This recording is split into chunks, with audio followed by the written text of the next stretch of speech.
Seri 11 Bukek Xiansu. Suling Emas Naga Siluman. Cerita, Ho Ping Hu. Audiobook, novel silat. Bab 37. Harap ibunda menjelaskan apa artinya semua ini, terdengar suara kaisar yang kini kelihatan marah terhadap nenek itu. Saya tidak tahu akan hal itu. Sam Tai Ho tidak tahu? Berbeda sekali dengan semua yang telah saya alami. Im Kan Waokei berusaha untuk menculik saya ketika saya pergi Kim Choatu, berusaha untuk merusak nama saya dan semua itu adalah atas perintah Sam Tai Ho. Bahkan nyaris mereka itu berani untuk membunuh saya dan hal itu tentu sudah terlaksana kalau saya tidak dilindungi oleh orang-orang gagah, termasuk orang-orang Xiao Limpai. Dan 4 orang iblis betina Subimoli itu pun pernah menculik putra kembar paman Gak Bun Beng dan mereka pun mengaku bahwa perbuatan itu adalah atas perintah Sam Tai Ho. Usaha Sam Tai Ho dengan mempergunakan tenaga-tenaga macam bekas koksu Nepal semua itu bukankah semata-mata untuk menyingkirkan saya agar kelak yang menggantikan kedudukan kaisar adalah pilihan Sam Tai Ho di mana Sam Tai Ho akan dapat memegang kekuasaan tertinggi.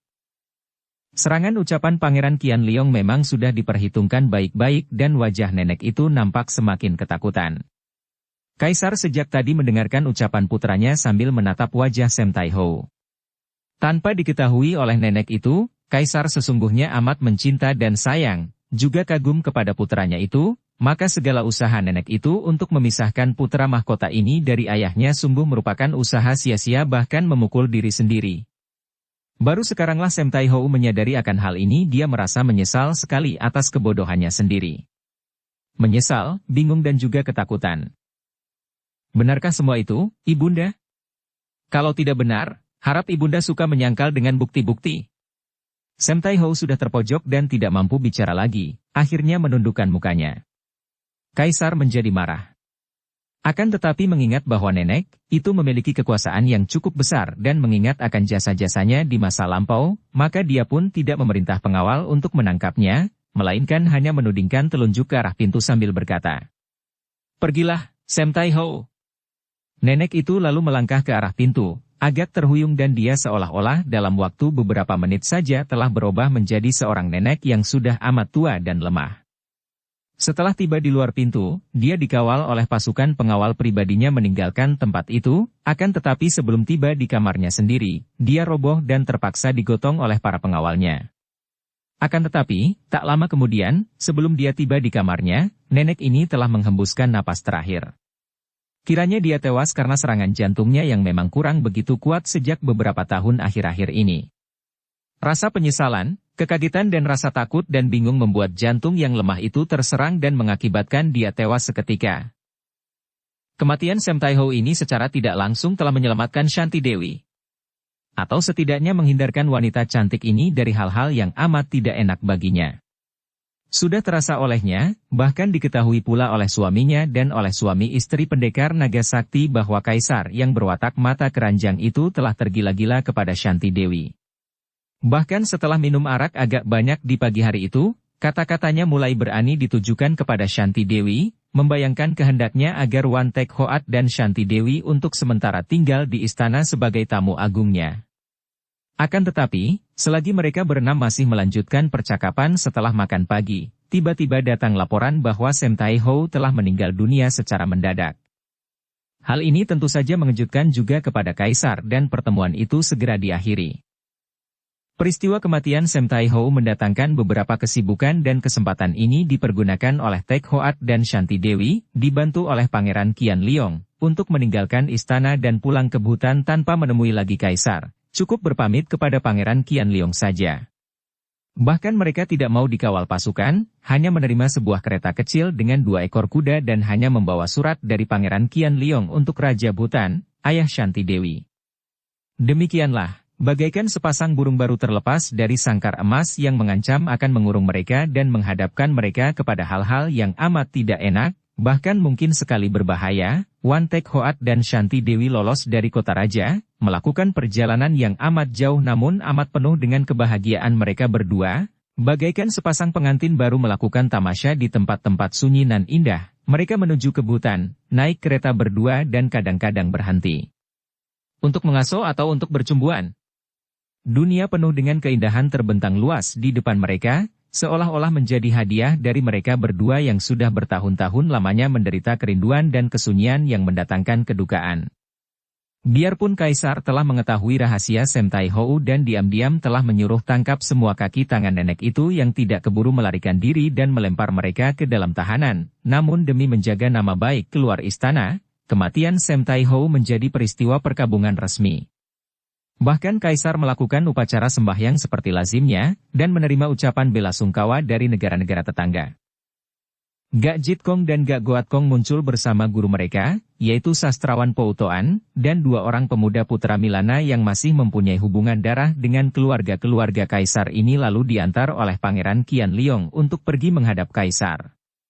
Dua orang pemuda ini lalu mengulang semua pengalamannya, ketika beberapa tahun yang lalu mereka ditangkap oleh Su Bimoli, mengulang semua yang telah diceritakan oleh sang pangeran kepada Kaisar. Mendengar penuturan ini, Kaisar menjadi semakin sadar bahwa selama ini dia telah berdekatan dengan orang-orang yang pada hakikatnya ingin menyeretnya ke dalam kekuasaan mereka. Dengan terbongkarnya kebusukan Sam Tai Hou ini, maka terbongkarlah pula kepalsuan Lan Taikam, orang Kebiri yang dahulu pernah membantu Kaisar melakukan kecurangan dalam memperebutkan kekuasaan menggantikan kedudukan Kaisar Qiangxi. Setelah diselidiki, ternyata Lan Taikam ini menyimpan harta kekayaan yang luar biasa banyaknya, yang menyaingi isi gudang kekayaan Kaisar sendiri. Ribuan tail emas berada di dalam gudang rahasianya, belum lagi tanah yang tak terbatas luasnya. Karena maklum bahwa antara Lan Taikam dan mendiang Sam Tai Hou terdapat hubungan yang amat erat, dan bahwa terbongkarnya rahasia Sam Tai Hou itu akan membuat Lan Taikam menjadi berhati-hati dan berbahaya, maka dengan rahasia Kaisar lalu membunuh Taikam ini dengan jalan menyuruh orang meracuninya. Maka, tak lama kemudian, hanya beberapa hari setelah Sam Tai Hou meninggal, tewas pulalah Taikam tua itu yang dianggap sebagai kematian wajar karena usia tua sehingga tidak menimbulkan keributan.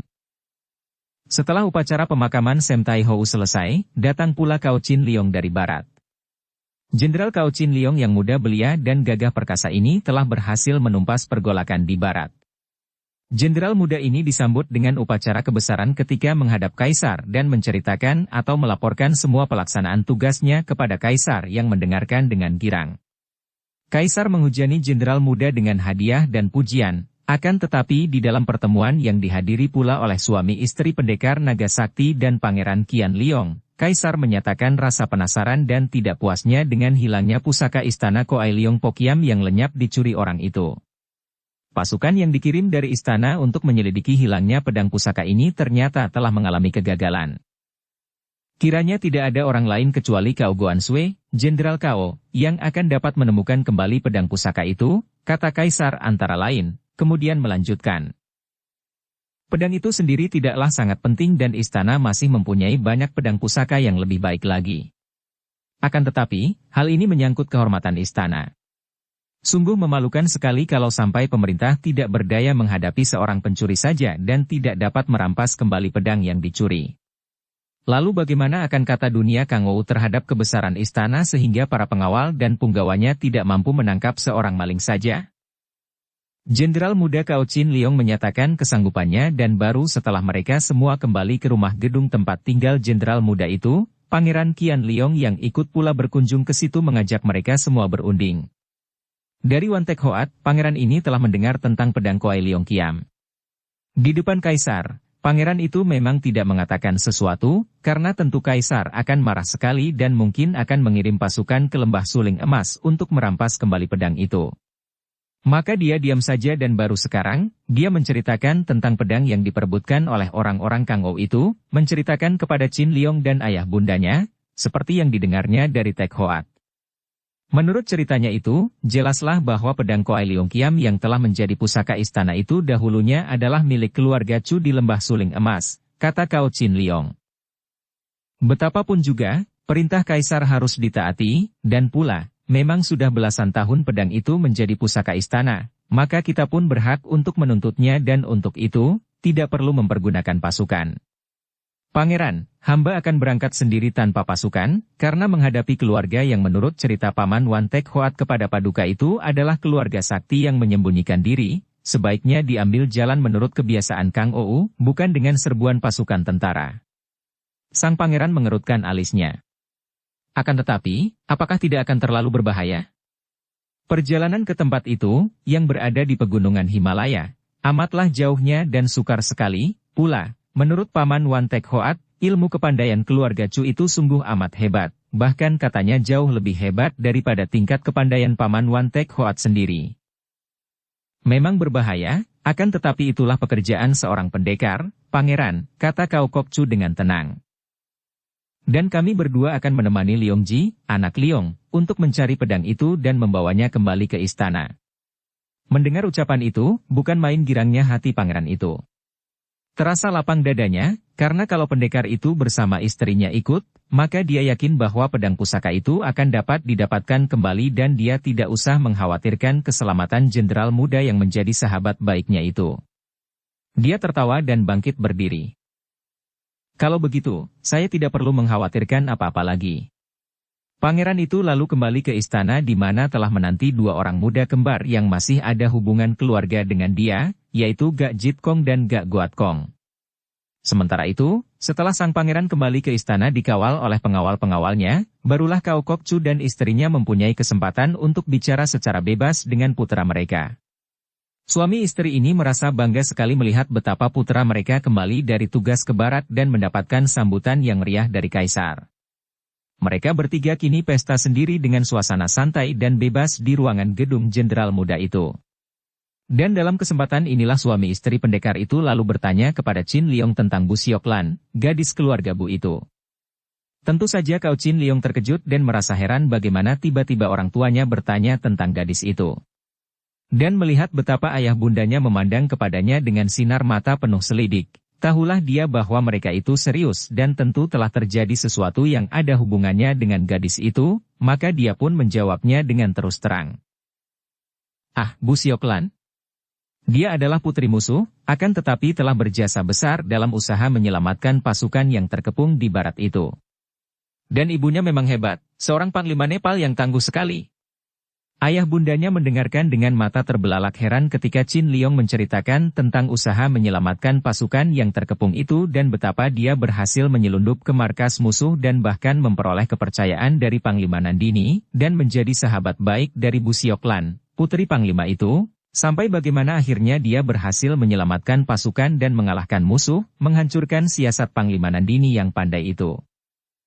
Nah, demikianlah ceritanya, dia menutup kata-katanya. Dan bagaimana ayah dan ibu dapat mengenal nama Bu Siok Lan? Apakah yang telah terjadi?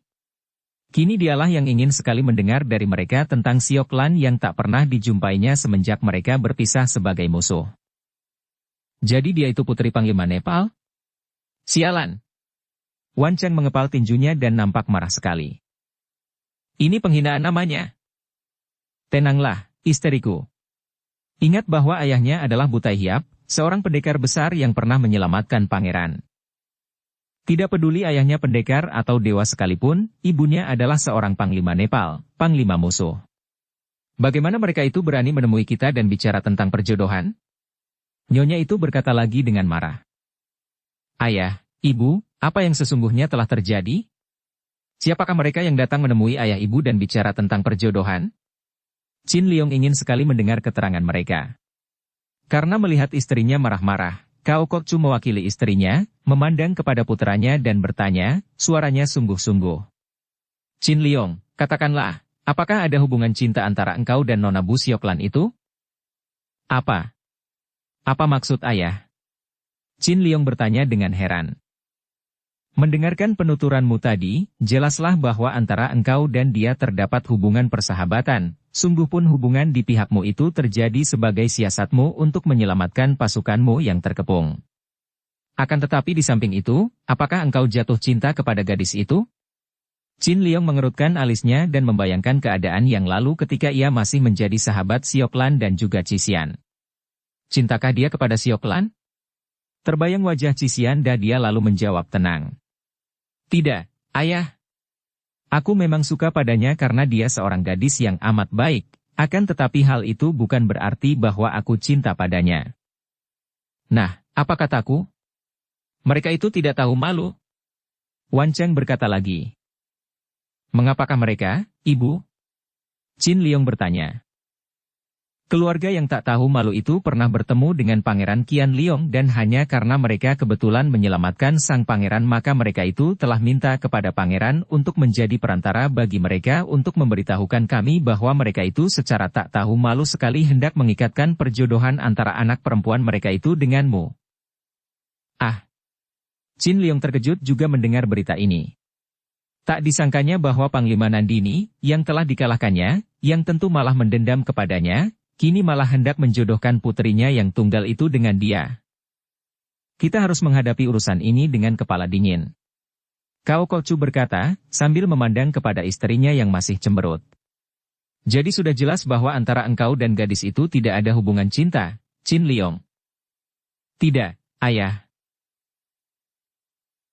Dan bagaimanakah pendapatmu tentang uluran tangan mengadakan ikatan jodoh ini? Ingat, urusan perjodohan adalah urusanmu sendiri, Qin Liong, maka engkaulah yang berhak untuk memutuskan sendiri. Apalagi dalam hal ini, kami sebagai ayah bundamu belum pernah melihat gadis itu dan tidak tahu bagaimana watak-wataknya, sebaliknya engkau malah sudah bersahabat dengan dia sehingga engkau tentu mengerti pula bagaimana keadaan dan wataknya. Nah, bagaimana pendapatmu? Pemuda yang sudah menjadi jenderal dan sudah terbiasa dengan hal-hal yang hebat-hebat, bahaya yang besar-besar. Namun sekali ini, ditanya tentang perjodohan, dia tidak mampu menyembunyikan rasa malunya dan wajahnya menjadi merah sekali. Ayah. Ibu. Terus terang saja, aku belum mempunyai pikiran tentang perjodohan. Jadi, berarti engkau menolaknya? Ya, begitulah. Bukan menolak karena Sioklan bukan seorang gadis yang baik, melainkan karena aku belum mempunyai pikiran untuk menikah, ayah. Baiklah. Kalau begitu, kami dapat memberi jawaban yang tegas kalau sampai keluarga itu datang menemui kami.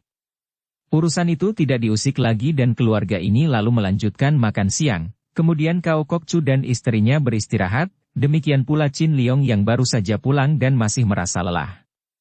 Mereka mengambil keputusan untuk pergi atau berangkat melakukan tugas baru mencari pedang pusaka itu 3 hari kemudian. Akan tetapi pada keesokan harinya, lewat pagi menjelang siang, serombongan tamu datang mengunjungi rumah Jenderal Cao Qin Liong. Qin Liong keluar menyambut dan terkejutlah dia ketika melihat Sioklan yang datang bersama laki-laki setengah tua yang gagah perkasa, dan 3 orang wanita cantik, seorang di antaranya dikenalnya sebagai Panglima Nandini. Dia sudah diceritakan oleh ibunya yang mendengarnya dari Pangeran Qian Liong bahwa ayah Bu Sioklan yang terkenal dengan julukan Butai Hiap itu memiliki banyak istri, dan Panglima Nandini, Ibu Sioklan adalah seorang di antara istri-istrinya, entah istri yang keberapa. Baru saja Qin Liong keluar, dia sudah disusul oleh ibunya dan ayahnya. Melihat Putri Nandini dan Sioklan yang sudah dikenalnya, Qin Liong segera maju memberi hormat dan bersikap biasa sebagai kenalan, seolah-olah putri atau panglima itu bukan merupakan bekas panglima musuhnya. Ah, kiranya bibi dan adik Sioklan yang datang berkunjung. Selamat datang, dan siapakah paman dan para bibi yang lain ini? Sejak tadi, dengan sepasang mata yang mencorong tajam itu Butai Hiap sudah memandang kepada pihak tuan rumah dan dia kagum bukan main melihat pemuda yang gagah perkasa itu, juga dia agak terkejut kemudian kagum memandang pria berlengan satu itu. Tak perlu diperkenalkan lagi, dia dapat menduga siapa adanya pria berlengan satu itu.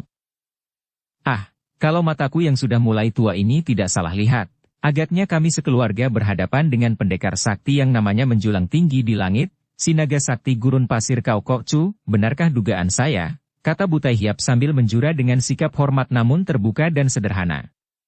Melihat sikap dan mendengar ucapan ini saja, Cao Kokcu sudah merasa tertarik sekali. Dia dapat mengenal orang yang sikapnya terbuka dan membayangkan pemandangan yang luas dan tajam. Dia pun cepat membalas penghormatan orang dan menjawab. Dan saudara yang perkasa tentulah pendekar yang dikenal dengan Butai Hiap, bukan? Hahaha, orang macam saya ini mana pantas disebut pendekar oleh si naga sakti gurun pasir. Silakan masuk, biarlah kami mewakili putra kami untuk mempersilakan tamu masuk ke ruangan dalam untuk bicara, kata Cao Kokcu, merasa tidak enak melihat betapa istrinya menerima kedatangan rombongan tamu itu dengan sikap cemberut dan muram. Terima kasih, akan tetapi biarlah saya memperkenalkan dulu keluarga kami.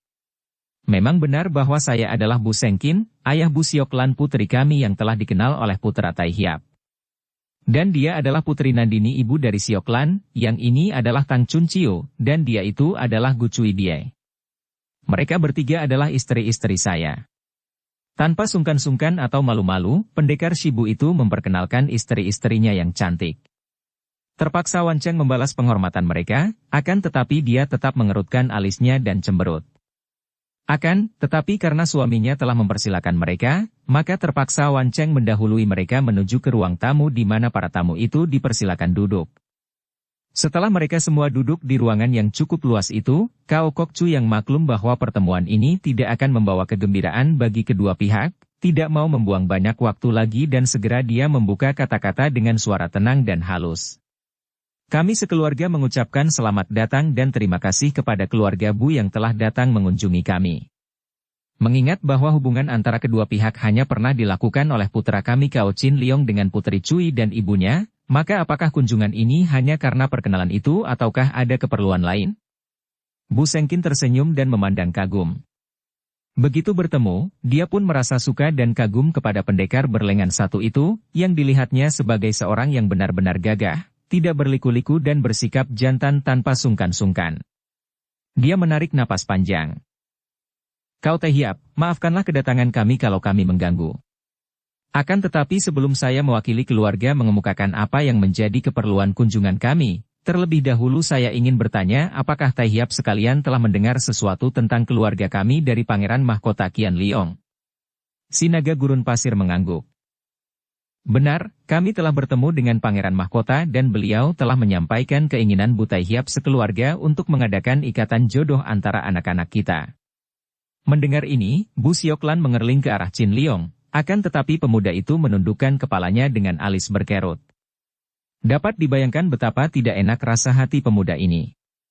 Dia akan lebih suka dihadapkan dengan musuh-musuh yang ganas daripada sekarang ini, di mana dia menghadapi hal yang tidak amat enak.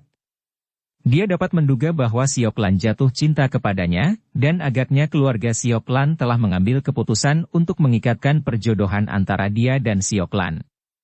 Kalau pihak wanita sudah mengemukakan keinginan seperti itu, dan pihak pria menolaknya, dan hal itu terpaksa harus dilakukannya karena dia tidak jatuh cinta kepada Sioklan, maka tentu akan menimbulkan perasaan ditolak dan hal ini dapat mengakibatkan rasa terhina di pihak si wanita. Ah, Kau Teh Hiap telah bersikap terus terang dan terbuka, sungguh melegakan hati kami. Memang benarlah demikian, Teh Hiap. Saya sendiri baru sekarang berkesempatan melihat putra Teh Hiap yang gagah perkasa. Akan tetapi Sioklan dan ibunya telah memperoleh kehormatan untuk bertemu dan berkenalan dengan putra Teh Hiap untuk mengikatkan perjodohan antara putri kami Sioklan dan putra Teh Hiap. Dan untuk membicarakan keinginan kami itulah maka sekarang kami sekeluarga datang bertemu dengan Teh Hiap sekeluarga. Bagi Cao Kokcu, tugas menjadi wakil pembicara keluarganya ini pun tidaklah ringan. Dia juga merasakan, seperti juga putranya, betapa tidak enaknya suasana saat itu. Akan tetapi sebelumnya dia sudah membicarakan urusan itu dengan istrinya dan putranya, maka kini tanpa ragu-ragu lagi dia lalu menjawab dengan suara tenang namun tegas. Harap Bu Teh Hiap sekeluarga suka memaafkan kami kalau kami terpaksa memberi jawaban yang tidak sesuai dengan harapan Cui, Anda sekalian. Setelah kami mendengar dari Pangeran Mahkota, kami bertiga telah membicarakan hal itu dan kami telah mengambil keputusan bahwa pada waktu ini, putra kami Cao Chin Liong belum mempunyai keinginan untuk mengikatkan diri dalam perjodohan dengan siapapun juga. Jawaban itu sungguh mengejutkan keluarga Bu dan kini Bu Sengkin dan dua orang istrinya yang lain semua memandang kepada Nandini dan putrinya, Sioklan. Bukankah Nandini dan Sioklan telah mengatakan bahwa ada apa-apa antara jenderal muda itu dan Sioklan? Bukankah pinangan atau usul perjodohan ini sudah pasti akan diterima? Maka, penolakan halus ini sungguh di luar dugaan mereka dan amat mengejutkan. Apalagi Bu Teh Hiap yang merasa terpukul sekali, wajahnya menjadi pucat ketika dia menoleh kepada istrinya, Nandini. Sioklan sendiri mengangkat muka dengan kaget dan memandang kepada Qin Liong, akan tetapi pemuda itu bersikap tenang saja. Putri Nandini yang merasa terpukul, terhina dan malu, bangkit berdiri dan menegur Qin Liong. Kau Qin Liong, apakah engkau hendak mempermainkan anakku? Mendengar kata-kata keras ini dan melihat sikap Nandini yang bangkit berdiri, Wan Cheng tidak dapat menahan kesabarannya lagi dan dia pun bangkit berdiri. Beginikah sikap seorang tamu yang baik? Ataukah tamu kami ini hanya seorang yang tidak tahu aturan dan liar? Dua orang wanita itu saling pandang dengan sinar mata berapi. Nandini lalu berkata lagi, ditujukan kepada Wan Cheng, dan karena memang dia itu seorang yang biasa memimpin pasukan dan tidak biasa bersikap sopan santun, dia berkata dengan lantang dan sejujurnya. Putramu telah saling mencinta dengan puteriku, akan tetapi sekarang dia menolak puteriku dengan dalih belum ingin mengikatkan diri dalam perjodohan, bukankah itu berarti putramu hendak mempermainkan puteriku? Siapa mencinta putrimu? Wan Cheng semakin marah. Kalau anakku bersikap baik kepada kalian, apakah itu berarti dia mencinta putrimu? Siok Lan. Nandini yang sudah marah itu membentak putrinya. Apa artinya ini? Kau bilang bahwa kalian sudah saling mencinta. Dapat dibayangkan betapa perihnya hati seorang gadis dalam keadaan seperti itu. Akan tetapi, dengan muka pucat dia memandang kepada Qin Liong dan menjawab. Aku memang cinta kepadanya, ibu, dan aku yakin dia pun cinta padaku. Qin Liong, aku percaya engkau cukup gagah untuk berkata sejujurnya dan memberi penjelasan tentang hal ini, terdengar Cao Kok Chu berkata kepada putranya, suaranya tegas penuh wibawa. Aku tidak pernah mencintanya dan tidak pernah menyatakan cinta kepada adik Siok Lan, kata jenderal muda itu, suaranya juga tegas dan lantang sambil matanya memandang ke arah gadis itu, sehingga tidak dapat disangsikan lagi kebenarannya. Dengan suara gemetar Nandini berseru. Siok Lan. Gadis itu menundukkan mukanya dan beberapa butir air mata menuruni pipinya. Dapat dibayangkan betapa hancur hati seorang dara menghadapi semua itu, di mana seorang pemuda yang dicintanya terang-terangan menyatakan bahwa tidak mencinta dirinya. Padahal tadinya dia sudah begitu yakin. Dia memang tidak pernah menyatakan cinta, akan tetapi. Suaranya, pandang matanya, senyumnya. Ah, ibu, bunuh saja aku. Dan dia pun menangis. Wan Cheng sekarang merasa menang dan dia pun menjadi penasaran sekali. Sungguh tidak tahu diri. Mana mungkin putraku jatuh cinta kepada anak seorang panglima pasukan musuh? Dan bagaimanapun juga, aku tidak sudi menjadi besan seorang panglima pasukan Nepal. Jaga mulutmu. Nandini membentak. Jangan mencampurkan urusan jodoh dengan kedudukan. Kau mau apa? Kau kira aku takut kepadamu? Wan Cheng menantang. Dua orang wanita itu sudah saling pandang seperti dua ekor singa betina yang memperebutkan anak mereka, akan tetapi pada saat itu, Cao Kok Chu sudah memegang lengan istrinya dan berbisik. Tenanglah, mereka adalah tamu-tamu yang harus dihormati. Sementara itu, Butahiap juga melerai dan berkata kepada istrinya. Diamlah, kita adalah tamu-tamu dan pula penolakan pinangan adalah hal wajar mengapa ribut-ribut. Kemudian, pendekar ini dengan muka merah sekali menghadapi Cao Kok Chu, memberi hormat dan berkata. Harap Kau Tayyap suka memaafkan kami yang tidak tahu diri. Memang tadinya kami sudah berpendapat bahwa tidak mungkin orang seperti naga sakti gurun pasir mau berbesan dengan kami yang bodoh. Maafkanlah dan kami mohon diri. Cao Kok Chu merasa tidak enak sekali. Dia pun balas memberi hormat dan berkata. Harap Butahiap tidak terlalu merendahkan diri. Tahiap juga tahu bahwa urusan jodoh adalah urusan anak-anak, dan kalau mereka tidak mau, tidak mungkin dipaksakan. Kami mengerti, selamat tinggal. Selamat jalan. Butahiap bersama 3 orang istrinya dan Siok Lan yang ditarik oleh ibunya, pergi dari rumah itu dengan muka merah dan diam-diam Cao Kok Chu yang mengantar sampai ke depan itu maklum bahwa tanpa dapat dicegah lagi, tentu timbul semacam dendam antara keluarga Bu dan keluarga Cao. Sungguh pun hal itu bukan karena kesalahan pihak keluarga Cao. Betapapun juga, keluarga Bu tentu merasa terhina oleh peristiwa ini. 2 hari kemudian, Cao Kok Chu, Wan Cheng, dan putra mereka, Jenderal Cao Qin Liong, berangkat meninggalkan kota raja untuk melakukan tugas yang diperintahkan oleh Kaisar, yaitu mencari dan merampas kembali Kuai Liong Pokiam, pedang pusaka naga siluman, yang telah lenyap dicuri orang dari gudang pusaka istana beberapa tahun yang lalu. Bu Koko, sebaiknya kalau engkau menanti dulu di sini, biarlah aku yang lebih dulu masuk menemui kakek. Setelah aku bicara dengannya, barulah aku akan memanggilmu. Hal ini untuk melancarkan pembicaraan antara kakek dan aku. Mendengar kata-kata Yufi ini, Cukang Bu mengangguk dan dia menyentuh lengan kekasihnya. Mudah-mudahan segalanya akan berjalan baik, Vimoy. Dia tahu bahwa Yufi menghadapi persoalan yang cukup menegangkan dan tidak enak bagi gadis itu yang terpaksa harus membicarakan tentang keputusan untuk membatalkan ikatan jodoh antara dia dan Kam Hong, yang berarti tentu saja menentang keputusan yang telah diambil oleh kakeknya, yaitu Sai Chuka Aiong. Matahari telah naik tinggi dan pemandangan di puncak bukit nelayan itu indah sekali. Akan tetapi, rumah besar yang seperti istana kuno itu nampak sunyi sekali, sesunyi puncak-puncak lain di pegunungan Taihangsan itu. Berdebar rasa jantung Yufi ketika dia membuka pintu gerbang yang tidak terkunci itu.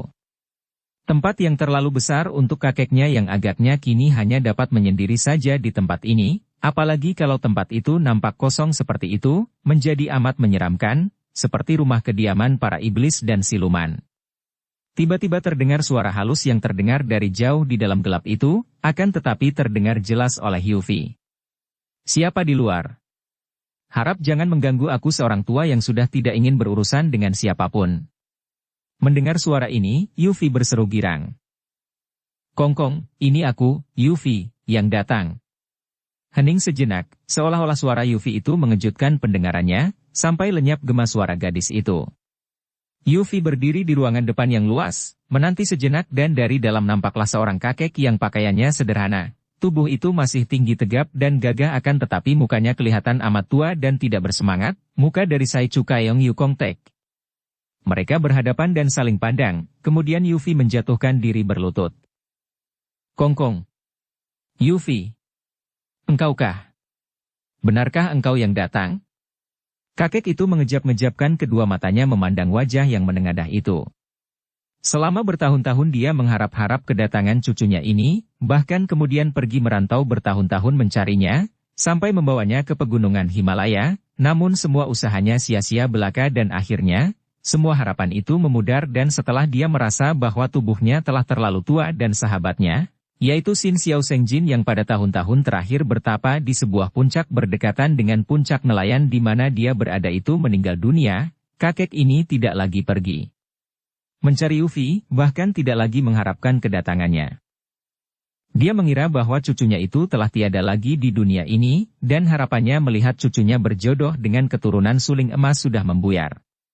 Akan tetapi, pagi hari ini dia mendengar suara Yufi dan bahkan kini dia berhadapan dengan cucunya itu. Dia masih mengenal wajah cantik itu dan keharuan yang amat sangat membuat kakek ini memejamkan mata dan menahan dua butir air mata yang hendak runtuh. Betapapun juga, dia adalah bekas raja pengemis, seorang tokoh besar di dunia Kang Ou yang gagah perkasa, dan semenjak dia muda, menangis merupakan pantangan baginya. Namun, perjumpaan ini seolah-olah perjumpaan dengan seorang yang baru bangkit dari kematian, maka dia terkejut, heran, terharu dan girang sekali. "Cucuku." Dia maju dan menyentuh kepala gadis itu. "Kongkong, ampunkanlah bahwa baru sekarang saya datang menghadap." Yufi berkata dengan suara mengandung isak karena gadis ini pun merasa terharu sekali.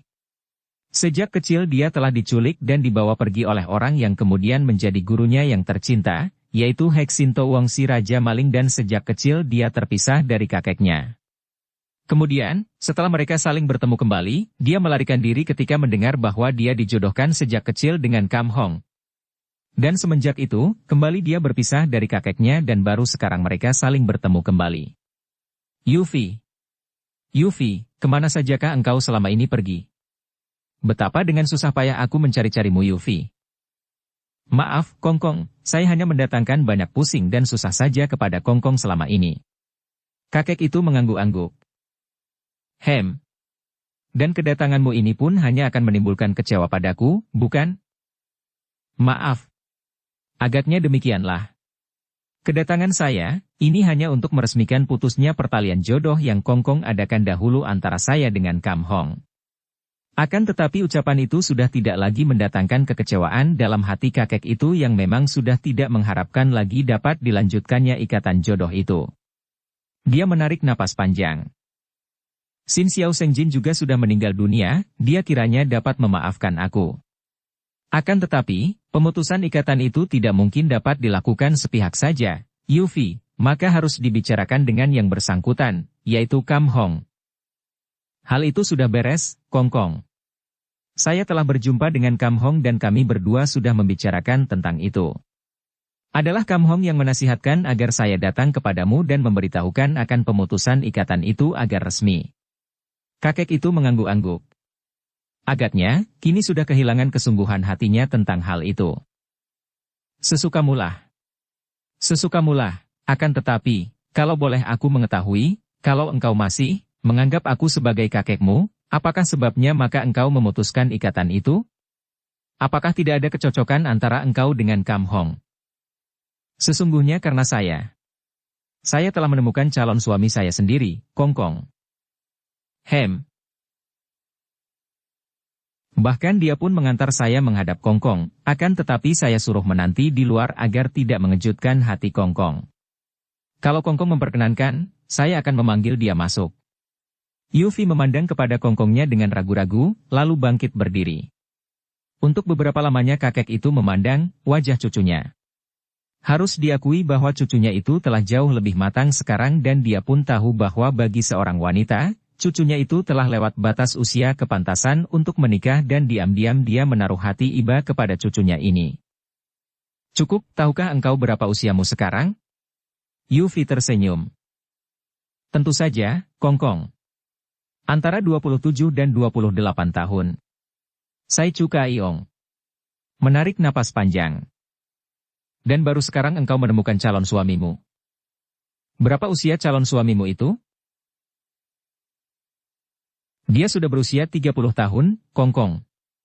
Jawab Yufi. Wajah kakek itu agak berseri mendengar ini. Setidaknya, cucunya memperoleh seorang calon suami yang sepadan usianya.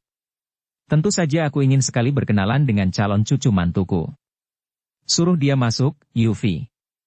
Yufi lalu membalikkan tubuhnya dan mengeluarkan kata-kata seperti sedang bicara dengan orang yang berdiri di depannya saja, perlahan-lahan dan biasa saja. Bu Koko, Kong Kong telah memperkenankan engkau masuk. Masuklah, Koko. Biarpun ucapan itu lirih saja, namun Sai Chu Kaiong terkejut bukan main. Suaranya tadi mengandung getaran yang tinggi dan dengan getaran seperti itu, suara itu akan dapat dikirim sampai jauh. Itulah semacam ilmu Choan In Jip Bit, mengirim suara dari jauh, yang mengandalkan kaikang yang amat kuat. Dia sendiri pun belum tentu sekuat itu. Dan dari luar masuklah sesosok tubuh seorang pria yang membuat kakek itu kagum. Tubuh seorang pria yang tinggi besar seperti tokoh Kuan Kong dalam dongeng Sam Kok dan setelah pria muda itu tiba di depannya dan memberi hormat dengan sikap yang amat gagah, Sai Chu Kaiong diam-diam merasa girang sekali. Keadaan pria ini sungguh merupakan obat yang mujarab untuk menghapus sama sekali sisa-sisa kekecewaan atas terputusnya tali perjodohan antara cucunya dengan Kam Hong. Pria ini sungguh tidak mengecewakan, bahkan mengagumkan. Begitu gagah perkasa dan jantan. Akan tetapi, di samping rasa puas ini pun dia merasa terkejut karena dia merasa seakan-akan pernah dia bertemu dengan pemuda tinggi besar dan gagah perkasa ini. Rasanya. Aku pernah berjumpa dengan si Chu yang gagah ini, katanya sambil memandang wajah itu penuh selidik. Pemuda perkasa itu menjura. Tidak salah apa yang Lo Cian Pui katakan. Kami sekeluarga di Lembah Suling Emas pernah menerima kehormatan dengan kunjungan Lo Cian Pui beberapa tahun yang lalu. Sekarang aku ingat. Si Chu adalah seorang di antara 3 saudara Chu yang sakti itu? Kembali Chu Kangbu menjura. Saya adalah Chu Kangbu, saudara termuda dari Chu. Tentu saja Sai Chu Kaiong menjadi terkejut, terheran dan juga diam-diam merasa girang sekali. Dia pernah menyaksikan kehebatan ilmu silat pemuda tinggi besar ini yang tidak kalah lihainya ketika melawan Ji Okei, orang kedua dari Im Kan Ngo Okei. Pemuda seperti ini mungkin tidak kalah dalam ilmu silatnya dibandingkan dengan keturunan suling emas, Kam Hong sekalipun. Gagal mempunyai cucu mantu seperti Kam Hong akan tetapi mendapatkan pengganti seperti ini tidaklah terlalu mengecewakan. Dan Chu Tahiap yang menjadi calon suami cucuku yang bodoh. Kang Bu adalah seorang pemuda yang jujur dan sederhana, maka disebut Tahiap itu dia cepat berkata. Harap Lo Cian Pui tidak menyebut Tahiap kepada saya karena keluarga kami sejak dahulu tidak pernah menonjolkan diri di dunia Kang Ou. Tidak salah bahwa Fimoy dan saya telah bersepakat untuk menjadi suami istri dan mohon doa restu dan izin dari Lo Cian Pui. Sai Chu Kaiong tertawa gembira. Tentu saja. Sejak dahulu, bukankah Yufi telah menentukan pilihannya sendiri? Yufi, anak nakal, Bagaimana engkau dapat bertemu dan bersahabat, akhirnya berjodoh dengan Cukang Bu? Kongkong, sesungguhnya Kang Bu Koko ini masih susiok saya sendiri. Susiokmu? Engkau menjadi murid siapakah? Cui Beng Xianli Tan Chun Ciu adalah subo saya. Apa? Orang yang mengambil pedang pusaka dari istana itu? Sai Chu Kaiong menggeleng-gelengkan kepalanya, pantas saja cucunya menjadi demikian lihainya, kiranya menjadi murid wanita yang telah menggegerkan dunia Kang Ou ketika mencuri pedang pusaka dari gudang pusaka istana tanpa ada seorang pun yang mengetahuinya. Sungguh luar biasa sekali nasibmu, cucuku. Sejak kecil sekali, telah menjadi murid seorang seperti Hek Sin Tou Ong, kemudian menjadi murid Cui Beng Xianli, dan kini malah menjadi jodoh seorang seperti Cukang Bu. Yufi lalu menceritakan kepada Kongkongnya segala hal yang telah dialaminya semenjak dia meninggalkan kakeknya itu dan juga tentang pertemuannya dengan Kam Hong. Setelah mendengarkan semua penuturan Yufi, kakek itu mengangguk-angguk dan beberapa kali dia menarik napas panjang walaupun wajahnya masih memperlihatkan tanda bahwa dia merasa girang juga, kalau dia teringat betapa hubungan antara keluarga Kam dan keluarga Yu terjalin semenjak ratusan tahun yang lalu, dan kini, pada keturunan terakhir, dia gagal untuk mengikatkan perjodohan antara dua keluarga itu, hatinya terasa amat berduka.